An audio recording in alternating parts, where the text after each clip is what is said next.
Alright everyone, we are looking at the absolute top tier meta choices today with Snezhnaya on the corner.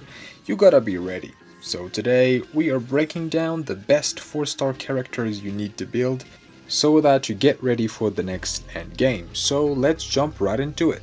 So first of all we have Gaming, who is by far the strongest 4-star DPS in Genshin Impact. So if you're looking for a 4-star that comfortably clears, you will find him in almost every showcase because he simply has the raw DPS power and best in slot teams to brute force and 36-star shielded floors with ease. Next up we have Kukishinobu, one of the most comfortable character to own and is still the second best Hyper Bloom trigger in the game right now, right after the Electro Archon Raidon Shogun. So if you want to use Hyper Bloom teams, Kukishinobu is the way to go. And even if Hyper Blooms is not the absolute peak of the meta right now, it remains a viable way to clear endgame content. Next up is our newest arrival, Prune, these last days. So she was basically designed for Varka, like Yansan and all the other units of Natlan. But unlike Yansan, Prune has a great flexibility because she can work outside exclusive Varka teams. So as long as she has Hexerai compositions, then she is good.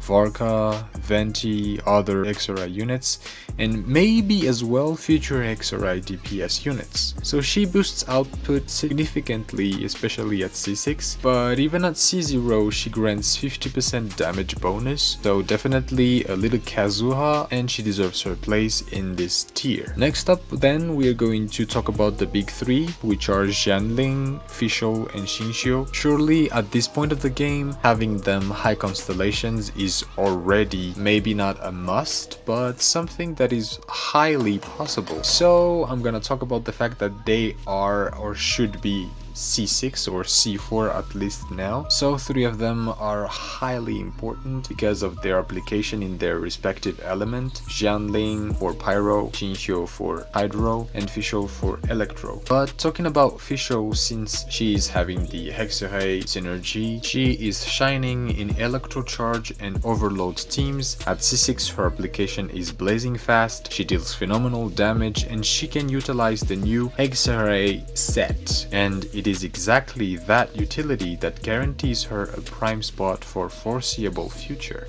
Then now we are already getting into the last part of the video. I'm gonna talk about the three last characters that are Bennett, Chevreuse, and Sucrose. For Benny, I barely need to explain Benny's value. He heals, he buff attacks, and he remains the king of attack buffing. Even though we had Nicole, which is also a shield, Benny on the other hand is just the king of the pure attack boosting. But Bennett is not the only Pyro 4-star holding down the elite tier. We also have Chevreuse, and honestly, she might be the single strongest unit release relative to her launch window. If we think about it, almost everyone else from that era, which is the era of Fontaine, is now maybe not outdated, but having a value drop off. But Chevreuse has stayed entirely relevant. So whenever you play Overload, you want Chevreuse, ideally at C6, though she's fantastic even though you're playing her at C0. So all of these things is making her a masterclass as a 4-star character. And finally, speaking of a true universal icon, we have Sucrose. Sucrose is every free-to-play player's absolute dream come true.